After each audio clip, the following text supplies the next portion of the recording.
at the College of Veterinary Medicine and also the director of the Pandemic and Biosecurity Policy Program at the Bush School. We started this, a few new entrants today, but we started this really simply to continue and give our students who took my bioterrorism preparedness class this spring in the Bush School an opportunity to continue a dialogue. But since we're all next generation and we're all learning together as we move through this COVID-19 journey, we let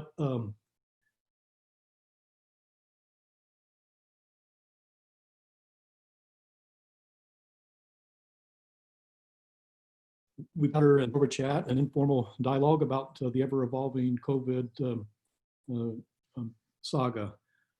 So with that just short introduction, I have a situational update I'd like to first use, and have a PowerPoint and see if I can bring that up.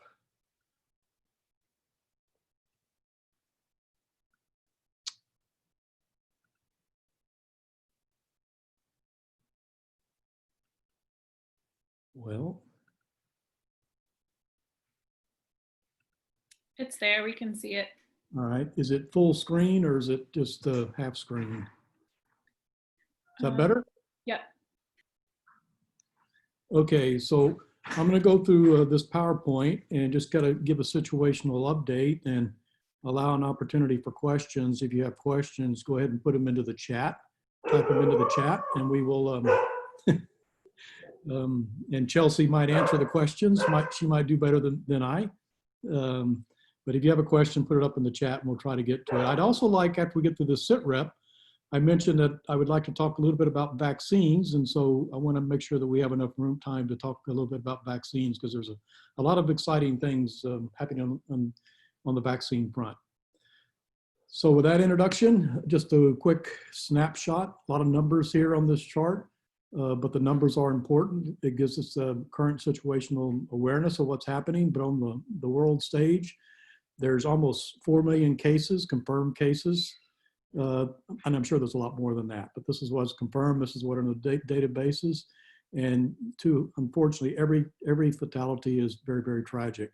And so I don't like to talk about the deaths, but they're a reality of COVID-19.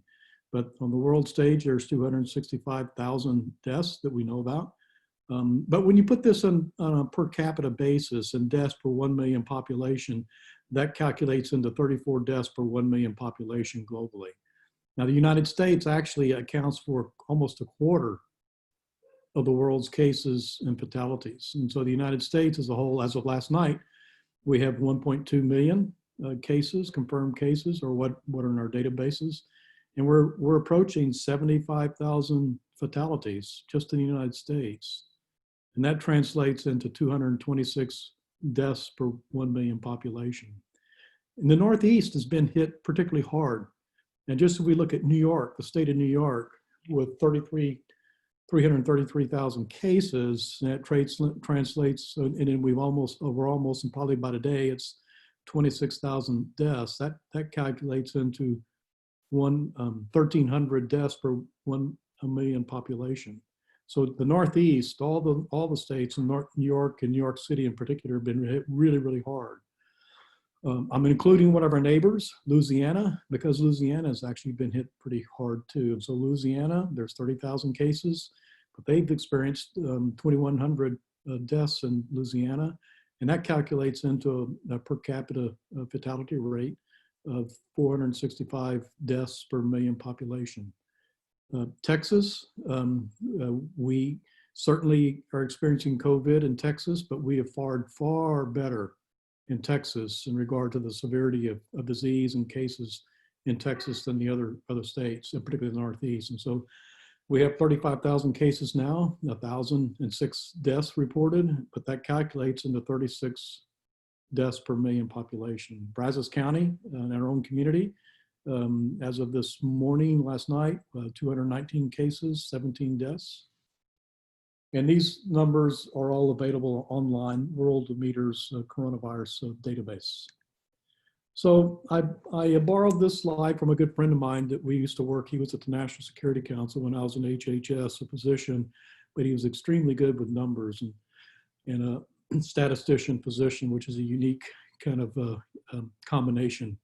But he put this, he's following progression in the United States and looking at fatalities, but he's actually observed, and he started following this, that they're really, in the United States, there are really three major groupings in regards to severity of cases. And there's this group 3 in the red line you see on this chart. These are the states that have been hit the hardest. And there's about 6 states in this group 3. And that includes mostly the Northeast, but Louisiana actually falls into this group 3. Then the other 2 groupings, there's about 10 states in group 2 that have far fewer fatalities, and in the green group 1, even less fatalities, and Texas falls into that green group. And then I put this slide together just to give examples of those groupings. And so you see New York City, or New York, and LA has kind of been in between there. And then the US total population per capita fatality rate falls actually below those 2. And then Texas is down there at the bottom of the red line. But Florida and Georgia and so forth. We hear a lot about Georgia recently, but that's where they sit. But even with these as a statewide, it doesn't tell the whole story, because within any given state, we will have populations, we will have pockets of high incidence and some high disease severity. So even in Georgia, there's a county that's actually falls into one of the top 10 categories of mortality per million population. And it's interesting also to note the kind of red box or maroon box, not red, but maroon box I have there in the middle, that is the date when the fatality rate got over the threshold of over a death per 1 million population. And this started out clearly in Washington State. Texas, we didn't cross that threshold until the end of March, 28th of March. But interestingly, New York crossed that threshold on the 19th of March. And their case counts were much higher than ours, much earlier as well. So in Texas, this just captures, as of the 29th of April, the total number of cases, again, as of 29th of April, of 27,754 deaths. Now this data point is earlier than what I just talked about, so it hadn't this graph hadn't caught up. But what we can see in this graph is we continue to see new cases every day in Texas across the state. In some areas, we are seeing an increase in cases across the state. In some areas, we're seeing a decrease in the new cases every day. But in general, we are kind of at a plateau in Texas. It's just some communities are increasing, some communities are decreasing. Texas has a huge heterogeneity of how it's going to be impacted across the geographical locations in Texas, from rural to high density cities. I want to call, particularly our students, I want to call your attention to this recent CDC publication that came out about a week ago. It really is, in Ann Shukett, who has spoken at one of our events in Washington, D.C. She's the principal deputy director of the CDC, published this in the MMWR. And it's the first kind of really complete understanding of the first response of COVID-19. And a lot has happened in a very short period of time. I think a lot of us, including me, feel like this has been going on for a long time. But in reality, a lot has happened in a very short period of time. And so we just started to look back, kind of understand where we've been. It was the 3rd week in January through the 3rd week in February. We only had 14 cases in the United States. Imagine that. Up until the 23rd of January, we only had 14 cases in the United States. And most of those, 12 out of 14 were all travel related. Only 2 were community transmission. But by mid-March, things had completely changed. We saw really accelerated pandemic spread within our communities, within the United States, and without community mitigation. And by March 20th is when we really transitioned from a containment strategy to a mitigation strategy. Public health really ramped up and recommended community mitigation, social distancing, aggressive strategies that included recommendations of school closures, universities suspending classes, no large gatherings, and so forth. But then governors began to also impose shelter in place through executive order in most of the states in the United States. So where are we today? Well, SARS-CoV-2 remains widespread in our communities across the United States. There continues to be potential for acceleration of transmission in our communities and across the United States. There are some communities that are clearly decreasing in the number of new cases and the number of new fatalities. But we have also communities where we're seeing an increase in both. So, but what is my conclusion about where we are and where we need to go? My overall conclusion is SARS-CoV-2 is not going to go away. It's too widespread in our communities across the world. It's not going to be like SARS in 2002, 2003. That virus actually went away. It behaved differently. It had different characteristics, and it went away other than in our laboratories around the world that could still study the virus.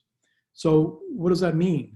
It's going to be with us. We have to learn how to live with the virus, and we have to learn how to mitigate the risks of the virus, and make sure that our society and our economy can continue can wake up from our really almost complete halt in our economy. This is not going to be easy, but it's important for our overall health and well-being, not just to the rest of to SARS-CoV-2. We know a lot more about the at-risk populations today. It was kind of coming clear even with looking and studying what was happening in Wuhan and Hubei province in China. But even now seeing what's happening in Europe, what's happening in the United States, and actually we learned also from the cruise ships and the outbreaks that were on the cruise ships. So the at-risk population is really, what we thought of has really stayed the same. We just have a lot more confidence in it today. And so age is certainly one of the risk factors. And I fall in that risk factor, being over 65. But there are other risk factors as well. And that could be comorbidities, other underlying health conditions that also may put individuals at higher risk.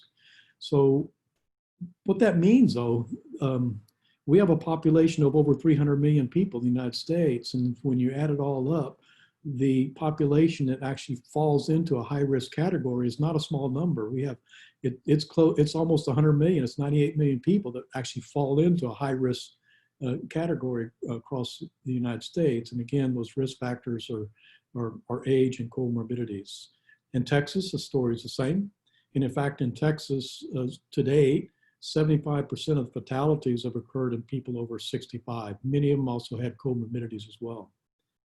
But that also means that 25% of the deaths occurred in people aged 18 to 65. 25% of the deaths occurred in people aged 18 to 65. Often people try to think about this, it's a wrong argument in my opinion, that this is just something that happens in the older population, the elderly, but it's not. We are all at risk. And even we're seeing now, more and more, we see examples of people in the 18 to 65-year-old age group that had no comorbidities and no other associated underlying health risks. So just keep that in mind. We are all at risk. Some of us, like myself, being age, fall in a higher risk category.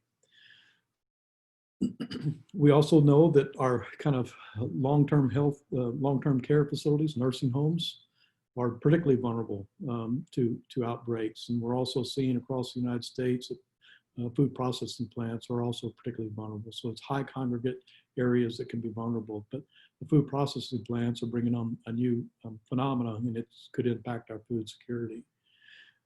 But it's also important to note that just the non-viral impacts to health, our response, necessary as it was, is also having a huge impact on our economy. And that in turn is having a huge growing impact on other health-related issues, impact on mental health issues, and that too is going to be affecting our society. And so it's a false argument, in my opinion, that to worry about just the SARS-CoV-2 risk factors versus these other risk factors. We have to solve them both. So how do we move forward? What are the big things that we need to be worried about as a nation? How can we move from this mitigation to reopening our economy and industry in a very phased and safe and responsible way? And what are the things that our governments are working on, our scientists and our public health authorities are working on? For sure, we need better data to understand where the virus is spreading in our communities. We need to better understand the exposure rates in our communities. And we need to understand population immunity. Will we be immune after we're infected? How long will we be immune if we are? Some big questions still loom out there that our scientists are going to be working on. It'll take some time to get some of these answers. And as we've been doing, we have to continue to strengthen our healthcare system and have them make sure they have sufficient capacities, our public health infrastructure, and so that we can identify new outbreaks, do the contact tracing, have isolation protocols in place. And our scientific enterprise is working it's just unprecedented what they're doing to develop new therapeutics, prophylactics, and preventive treatments. And we have to have procedures to protect those that are most vulnerable. So I want to also call your attention to a new report. It's called the COVID-19 SIDRAP viewpoint. This was published by a good colleague of mine and who also spoke at our pandemic summit a couple of years ago, Mike Osterholm, and his group at University of Minnesota and other colleagues published just a little over a week ago. Essentially, it's a guide to think about how we prepare going forward. And he provides some scenarios of what we need to be thinking about, because we do need to think about COVID is a marathon. This is not a sprint, and it's going to be over. We're just entering the next phase of our COVID response. And so we need to anticipate that we could have resurgence of disease as we begin to relax some of the shelter in place interventions that have been put in play. We need to consider that we, in fact, could have a second wave in the fall. We could even have a second wave in the spring. So why do I say that? What's the scientific evidence of that? Well, there's history and scientific evidence that suggests that we may have a second wave and a third wave after this. This is not coronavirus. SARS-CoV-2 is not an influenza virus, but it is a respiratory virus. Past pandemics in the last 100 years have been caused by influenza viruses. But it is behaving, it's more transmissible, it's more infectious than the influenza viruses. But it isn't behaving similarly to other respiratory viruses that are new and spread around the world rapidly on a immune naive population. And so past pandemics, starting all the way back to 1918 and 1957, 1968, even 2009, the H1 swine flu, 2009, H1N influenza, they all were associated with multiple waves. Sometimes the second wave was much more severe, as in 1918, than the first or the third wave. So we have to assume, and our preparedness plans have to take into account that we could have a second or third wave. And so that what we're doing now to build up our public health capacity, bringing on testing capacity and bringing on the ability to do contact tracing, making sure our hospitals will have the capacity is not only important now, but it's important for a second or third wave in the future. Finally, I do want to draw everyone's attention to 3 documents that I had I feel like it's the honor to work with when I was at the Department of Health and Human Services back in the 2005 to 2010 timeframe under 2 administrations, the President George W. Bush administration and the Obama administration. But then under President Bush 43 administration, we actually begun a very aggressive pandemic influenza preparedness strategy and a very detailed implementation plan. And what's important about this is the president took this extremely serious And so every cabinet agency and secretary across the federal government also took it very seriously. And so did Congress take it very seriously. And the president requested a $7 billion emergency supplemental at that time in 2005 and 2006. And that was a lot of money, still is a lot of money, but it was unprecedented for public health preparedness at the time. We don't have a strategy like this today, and we need one desperately. And then the third document I have there is what's called the Interim Pre-Pandemic Planning for Community Mitigation Strategy. And so this was a document that was published in 2007. And a lot of what we're seeing today in our community mitigation, social distancing strategies were really first thought of and materialized in this strategy document that was published in 2007. And it was based on a lot of the thinking, and what went into that strategy was based on lessons learned, lessons observed of the 1918 influenza pandemic. There was lessons learned that cities across the United States, those that closed large gatherings, and people stayed out of the community, were actually hit much less severely than those that did not or waited to. And so this strategy was actually had a lot of scientific underpinning with mathematical modeling, and informed through a very robust communication with the public health community, other science community, and conversations with the federal level, governors, mayors, industry. And so it was well accepted that back then that if we did have a pandemic, we were going to have to implement some community mitigation strategies. And so this document actually lays out what's needed, what are the triggers for when, and what are some of the social mitigation interventions that may be needed. And they may vary from the individual, like washing our hands, cough etiquette, face coverings, to a little bit more aggressive, like canceling large activities, outdoor activities. And at the time, the most controversial was closing schools and perhaps closing universities. But interestingly, we did not envision actually closing all businesses. Think about that. So with that, I think that's the last slide I have. Oh, let me. I will just here's a my last slide as I think about just these are Gerry Parker's thoughts that we began to reopen Texas and our university as well. Bottom line, I cannot predict the future. Mike Osterholm in his report, he makes it clear that he cannot predict the future either. But it is a statement that we need to think about the future, and we need to think about what are the scenarios, and because we need to prepare for the different scenarios, and we can and we must. But one of the assumptions as we move forward is we must assume the SARS-CoV-2 virus is here with us for the foreseeable future. But we can't just stay sheltered in our home. And we have to learn how to live safely with the virus, and I'm confident that we can do that.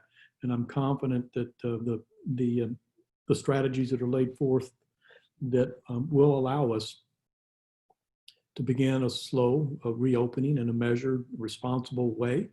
But as we do that, all of us need to anticipate that we will see an uptick in cases. That's no surprise.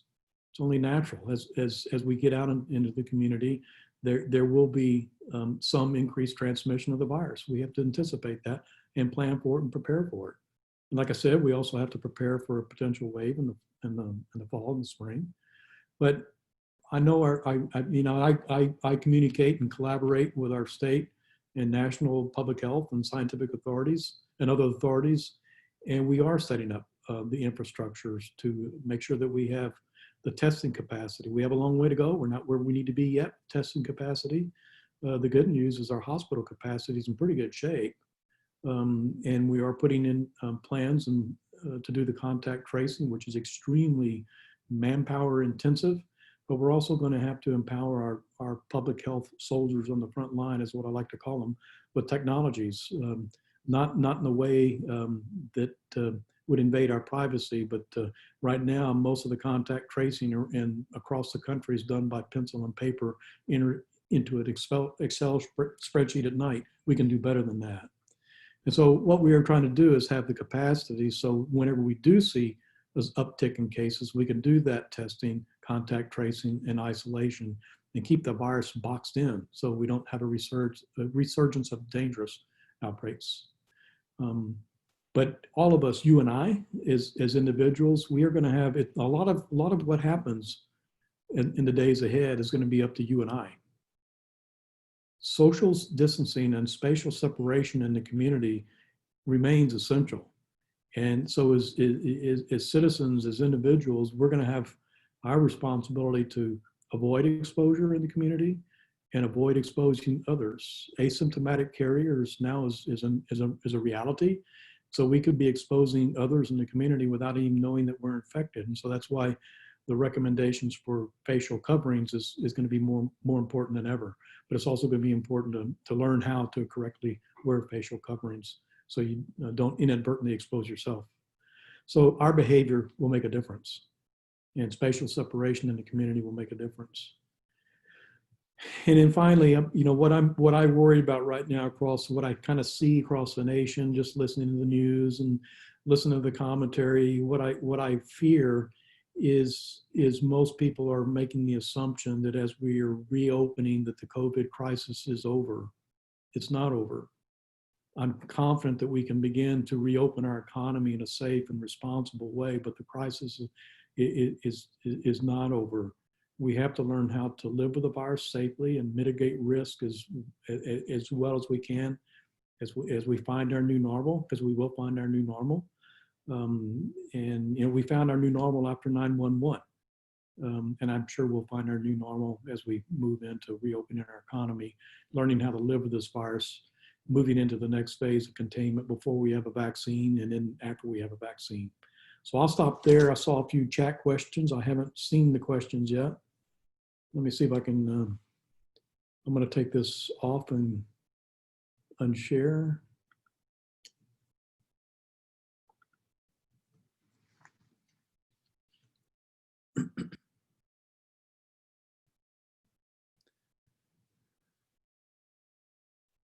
Or not. Let me see. Let me. Oh, some of you are answering your questions already. So here's something about the warmer climate. Let me just address the climate and whether that may provide some level of protection for us. Is Texas different than the Northeast just because of our climate? The bottom line is we don't know yet. There's actually some really good laboratory data recently done at Fort Detrick that looked at some of the environmental issues associated with SARS-CoV-2 virus. And that laboratory-based data does suggest that warmer, moisture climates the virus doesn't like that. And so that would suggest hot, humid climates that maybe the virus will not be as readily transmissible or would take a lot more to cause outbreaks and infections. So that's kind of good news. But when you look at other countries like Singapore, Hong Kong, they still have problems. And so the bottom line is we don't know. We are hoping that our summer climate may provide us a little bit of advantage over the summer, but that doesn't remove the possibility that we could have a second wave in the fall or a serious second wave in the fall. So again, this kind of falls into the category that we still don't know. There's some positive laboratory data, but it's also real information from what we see in other countries. Testing, very good comment about are the number of cases we're seeing in Texas just a reflection that our testing capacity is much lower than other states. Possibly the number of cases might be because we're far from where we need to be, although we're ramping up quite a bit. Just in the last week, we've gotten up to where Texas has the capacity to do 20,000 cases a day. We know that's not enough. But when you look at what really matters on the severity of disease that are more concrete numbers, that's hospitalizations, that's ICU. And it's unfortunately the metric I don't like to use, but have to use, and that's deaths. Every death is tragic. But when you look at those, and those people were tested, because the tests that we have are prioritized those that are symptomatic and most severe. So it's our hospitalized severe cases and fatalities. Those are real numbers. And so I feel more confident that our low fatality rate and our lower severity of disease in Texas is a true reflection that we in fact have a lower severity in Texas relative to other states. And I believe that our actions taken to actually by businesses, by university, Texas A&M was very aggressive and beginning to move out without being told to, that we needed to do things to minimize exposure in our own student and faculty population. And businesses in Texas did it as well with trying to maintain critical infrastructure. It wasn't until Texas was one of the later states that actually imposed a shelter-in-place order. Most communities, businesses, and universities had already done things that needed to be done to try to control transmission in our state. So it's a good question about testing, but I think the harder metrics say that in fact we have fared better than other states, and I do believe that some of the actions we took as a state and as a community put us in that place and prevented some of the exponential growth and nipped it before it happened. Schools in the fall, too early to tell, but the fall will not is not that far off.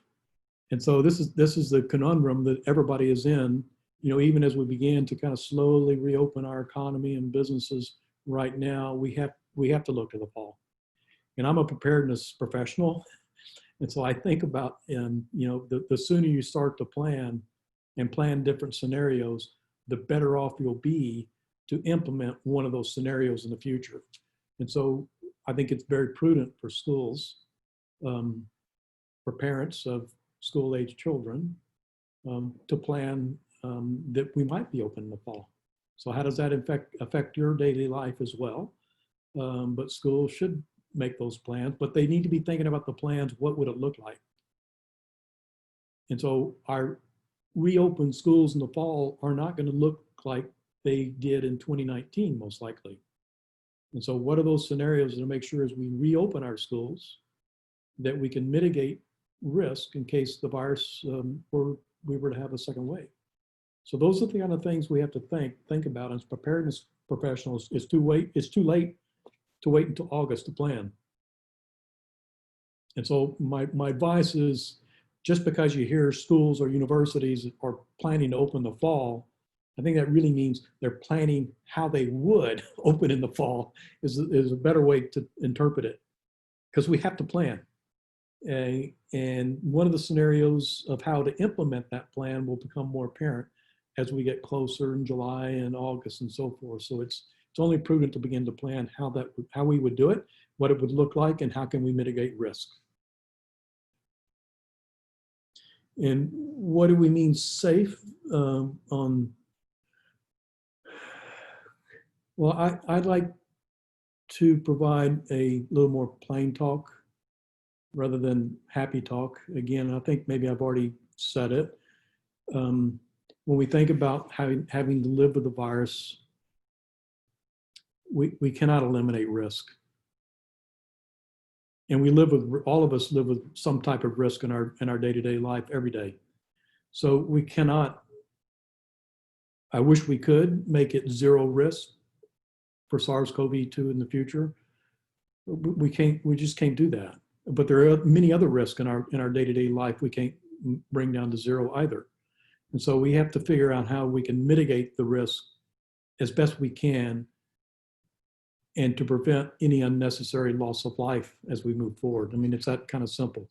So I hope that's some plain talk, not happy talk, not scare talk, because neither happy talk nor scare talk really helps us. And so we have to understand, how do we mitigate risk? It's that simple. And we do that as individuals and families every day.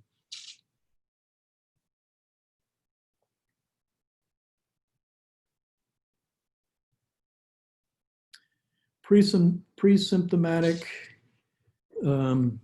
versus asymptomatic, and whether that has changed or not. I think I think the scientific public health community may still debate that a little bit, but I think the predominance of evidence suggests that we do have asymptomatic carriers, and even if it's still an outstanding question, there's enough evidence to suggest that our preparedness and how we go about mitigating risks, we should assume it. And I think that's going to be why you're going to see, that's why we are seeing recommendations for face coverings, and just a little bit of discussion about face coverings, because it's important to know what a face covering does and does not do. And so a normal surgical mask or a face covering is not going to necessarily prevent you from getting infected, but it may prevent you from infecting others. And this is particularly important if you're asymptomatic. So it's trying to mitigate a source of infection by wearing facial coverings. So I think it will be important, particularly as we begin to move forward, that facial coverings become more in use. And in fact, just so you know, I ordered mine from Aguilan Outfitters, so I can have a nice maroon face covering as I go out into the community. But it's important to also look up and understand how to properly wear a facial covering and a surgical mask, because you can inadvertently cause an infection to yourself by not properly cleaning it. Face cover. Our culture is not used to wearing facial coverings, and I know I'm worried that I'll inadvertently scratch my eye and infect myself, after touching a surface that could have virions on it. So it's important that you understand how to wear a face covering too. So spend a little time researching that so you wear it properly. And the only face covering that's going to actually may protect you from actually being infected are the N95 respirators, but we need to preserve those for our frontline healthcare providers and any other kind of first responders. And those need specific training to actually properly wear an N95 respirator to provide protection. Let me look at our time, because I do want to. There are a couple other questions above those that you were just answering. One was about whether infection once results in immunity. Okay. Yeah, that's still an open question about whether, we get infected, will we become immune? How long will we become immune? Unfortunately, it is it's a question that still remains in the scientific public health circles. But in general, and you've heard Tony Fauci say this from the podium of the White House, that in general, this type of virus exposure does translate into immunity. But we don't know, we don't have the scientific data yet to tell us whether exposure to SARS-CoV-2 will give us the immunity. So it's an open question, but I think in general, we presume that it will. And the only open question then is, how long will that immunity be? How high will it be? But I think the presumption is we will at least have some immunity. And that may be important as we think to the future about herd immunity as well, because there'll be some of us that'll be infected, and some of us, once a vaccine becomes available, that will help build the herd immunity through either, because that's two ways we get herd immunity, and that's through vaccination or active disease and recovery and immunity after we've recovered. The one right below that says, how much talk is there among data scientists about how the amount of testing influences the data available and how we're interpreting it? Yeah, testing, let me just kind of back up too, because there's really two major categories of testing that we need to have in place. And what has been deployed primarily to date that has been effective is the molecular PCR-based testing to understand, or at least tell us whether we've been infected or not. And that's really kind of a point in time. It'll just tell you whether you are infected now, or if it's negative today, it could be positive tomorrow. So think of that PCR test for the antigen or the virus is just a point in time test, whether you're positive or negative. And you have to be, we also have to consider false positive, false negatives. But that PCR test for the virus is by and large, all the tests that have been deployed either in the public sector or private sector are high quality tests. Now the other type of test is a serology antibody-based test. And that is a test that could, and that requires a blood sample, tell us whether in fact we had a past infection and have antibodies in our blood to the SARS-CoV-2 virus. Unfortunately, the market has been flooded by antibody-based tests that are of questionable quality. And the FDA is acting on that right now. And even some of the, what you would consider are major scientific publications from major high prestige universities have reported results using poor quality testing, coupled with maybe not the greatest methodology. And some of the results are also kind of coming into question. So it's too early, I think, to judge on some of the population-based antibody tests that we're already seeing in the peer review literature, both from kind of methodology problems, but also more importantly, the low quality of antibody-based tests out there. So testing is going to be very important as we move forward, and testing capacity and the data. That's really, it's testing, contact tracing, and then isolation of those who are positive and maybe presumed positive is going to be important to try to reduce transmission in our communities. And so we're not anywhere where we need to be on testing yet. It's a Herculean challenge to get there as well. But so we all are gonna maybe have to be patient, but demand at the same time. That's what I do. I understand the Herculean challenges, but I'm beginning to get fairly critical of my colleagues at the federal level of the need to, and the supply chain shortages with testing. But we have to, at our level, is pull together the manpower needed for doing contact tracing, and we're doing actually all the health science centers across Texas are going to be involved in ramping up some of the manpower that's needed for the contact tracing. So it's very important. It's not easy. It trying to understand what are some real possibilities. So if you turn positive, I'll turn the question on to everybody else. Do you know who you've been in close contact over the last several days? How long was that contact? Was it long enough to potentially cause an exposure? Those are the kind of questions in interview a contact tracer is going to have to try to tease out of somebody that tested positive. So it's very laborious. And then they're going to need kind of technology available. We're going to have to manage that information and know how to then isolate people that may be positive or presumptive positive, so they're not back out in the community. And some of that's going to be a voluntary quarantine at home. So I think you answered one of the following questions about contact tracing and the status of that in Texas. Did you want to say anything more about contact tracing? No, it's just, it's going to be hard. And we've never done something like this on this scale.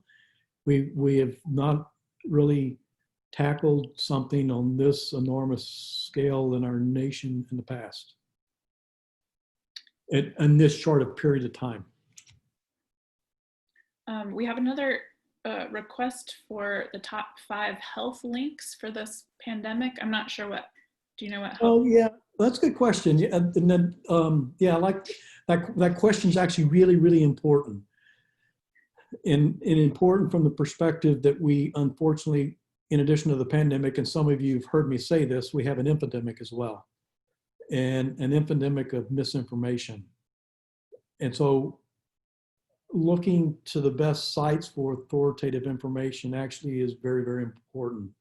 And so I always, the first place, all of us in our communities, the most relevant information for us in our communities is our local public health.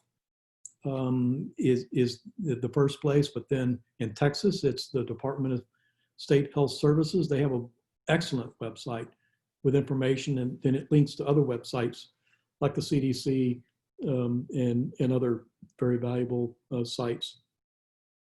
A site that I check every day is the Johns Hopkins dashboard. It's a great just kind of tracking tool that you can zoom in and zoom out at all kinds of levels. Now, and that I had a link to that World of Meters coronavirus webpage in one of my PowerPoints. It actually is now allowing, it's zooming in down to the county level in the United States, state and county level.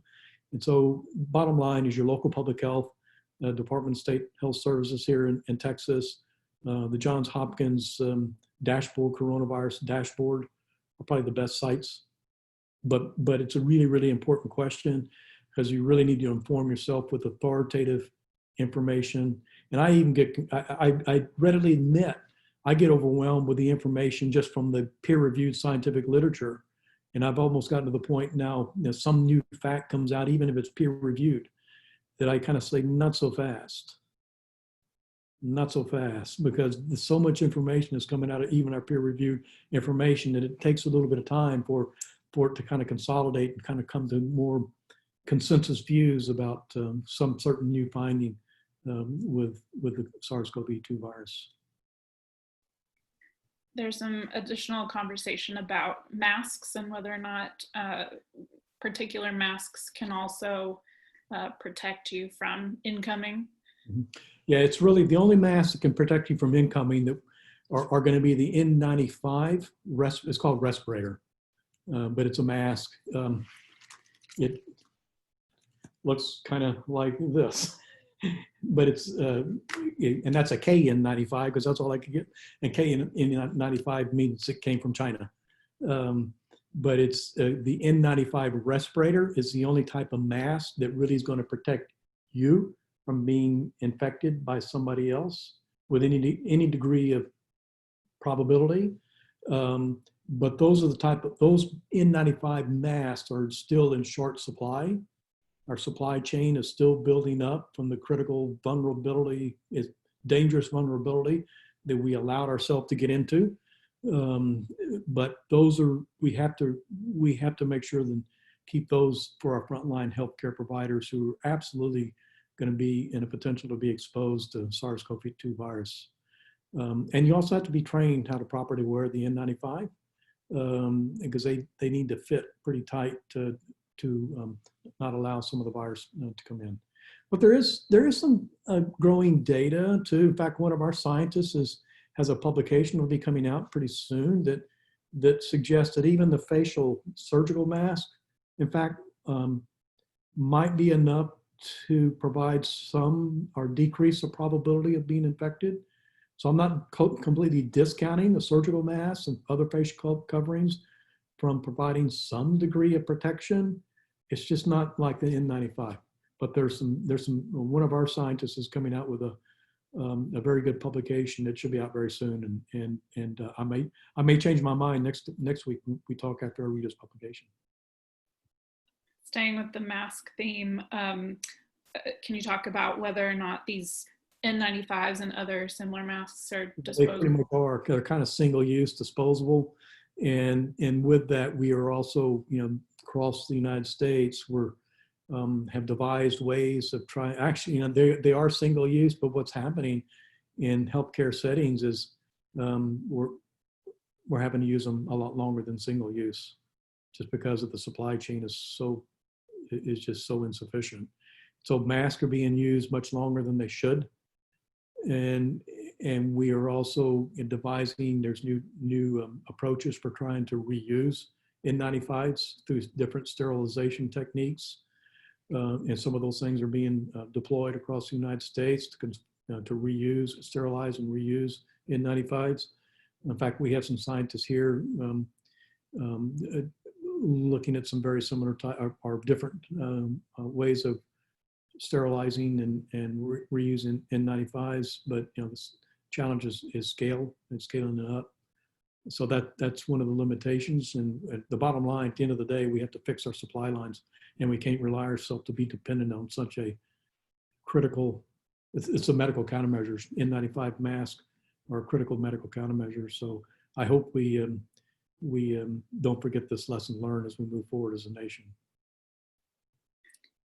There's a question about, do you recommend senior citizens with underlying conditions to stay isolated? No, that's an excellent question. I think anybody that happens to fall into one of the high risk kind of categories, age, over 65, I'm in that bucket. I'm going to be very, very careful about how I begin to go back out into the community. So I think if you know that you're in a high risk category, you need to be very careful about how you go back out into the community. And I know for one, I'm going to be very careful, and I probably will be staying home much more than going out. I'm going to telework as long as I can. I don't think I have any travel plans on my horizon, and you know how much I like to travel. So yes, you need to pay special attention if you do happen to fall into one of the high risk categories. Yes. Any possibility for a vaccine this year? Okay, vaccines. Vaccines is because we really need a vaccine would be very, very helpful for our COVID response. And so it has been just unbelievable, the mobilization of the scientific enterprise across the world for all aspects of the COVID response. But the vaccine research and development has been unprecedented. And today we have at least 100 vaccine candidates across the world in some type of development, whether it's just concept development, whether it's in animal studies, whether it's already in phase 1 clinical trials. It's unprecedented. And whether or not we will have one in 12 months, I don't know, but I remain skeptical. But what I do know is that we have never been motivated like this to break down the normal not barriers, but just look for innovative ways to compress 10 years into 1 year. Because that's essentially what we're asking to do.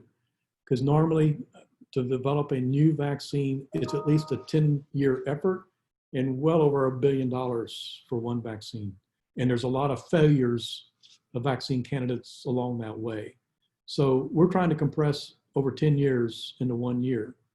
So what are we doing about that? In fact, there's one of the new initiatives announced by the White House, and I have a little bit of inside information on it, but it's called the Warp Speed initiative for vaccine development. And with that, there are a number of vaccine candidates that are being pushed forward very, very aggressively in the laboratory and in preclinical animal studies to get them into phase 1 clinical trials. And in the phase 1 clinical trials is primarily a safety evaluation and see if there's an immune response. But the preclinical animal studies are important for safety, but also do they work? Are they effective in animal models? And that may give a good indication whether or not they may be effective in animals, maybe not, but it's something we do. But the compression of the phase 2 and phase 3 clinical trials are going to go forward essentially in parallel. That is unprecedented. And then furthermore, scale-up manufacturing is going to begin at the phase 1 clinical trial, which is also unprecedented for multiple vaccine candidates. Scale-up manufacturing, even building facilities if that's necessary, at a very early stage is going to happen for multiple candidates, knowing there's going to be hundreds of millions of dollars that are not going to result in a successful candidate, but 1 or 2 or 3 of those candidates will, hopefully. So the unprecedented nature of breaking the mold of how we develop a vaccine, the normal industry processes, is being thrown out the window, essentially, to try to speed up the development of vaccines in the shortest period of time as possible. I remain optimistic that we will have a vaccine. There's a lot of challenges to vaccine development. We don't know a lot about our immune response yet. And the most fundamental thing is we got to make sure it's safe. Because when we start using a vaccine in a lot of people, we cannot afford to have untoward serious side effects. And so it's a big challenge. 24 months is more realistic in my view of when we might see a successful vaccine. And even then, it won't be widely available because it does take time to scale up and manufacture. And vaccines we need billions of doses of vaccine, not tens of, thousands of doses of vaccine. So it's going to take a long time to have enough vaccine for the population that we need. So there's also going to be a need to prioritize who gets the first doses of a vaccine. And so that, we've done that. We've done that in the past. And so, that's generally our critical infrastructure, and healthcare workers are our critical infrastructure. They're going to be, those are going to be prioritized, initially getting the vaccine, and perhaps vulnerable population, and the people who work in our critical infrastructure, including military defense. We need to make sure our service members can deploy safely. So those are kind of the big issues. And so it's really exciting to see the energy and the investment that's going into breaking the mold. What's the normal process for developing a vaccine? I can't say where we're going to be. I can't predict whether it's going to be successful or not. I sure hope so, and I'm optimistic, and believe we will, with the effort that we're putting into it. This question came up last chat. Should masks be mandatory? Should masks be mandatory? I think all of us, first and foremost, I wish, I think we're not doing a good enough job somehow communicating, with the public at large, and about our individual responsibility. And I don't, and I think I'd rather approach it as an individual responsibility and how we treat each other with respect, as opposed to a government mandate. We may have to do a mandate. We may have to do mandates, in our industries or our schools. But I wish we could get to a place where all of us approach this as an individual responsibility. I respect you, therefore I'm going to wear face covering. So even though I don't know I'm infected, I could be. And so I want to respect you and wear a face covering. I just wish we could get to that place. We're not there yet. And so we'll continue to have this dialogue. Do we have any information about how long asymptomatic people remain infectious and asymptomatic? I haven't seen reports. There probably are maybe some reports on that, but I don't know the answer to that. And so I just don't know the answer to that. But it's an important question. 2 questions about summer specifically. Can folks travel around this summer if they wear face masks and use hand sanitizer? And can Dr. Mann stay at the beach? We just canceled our, I shouldn't talk about personal things, but we just canceled our North Carolina Outer Banks actually it was coming up in May, so it was kind of too close. All of us are going to have to make these decisions, as an individual, as a family unit, about some of our summer activities. This is going to be a hard decision. We're all.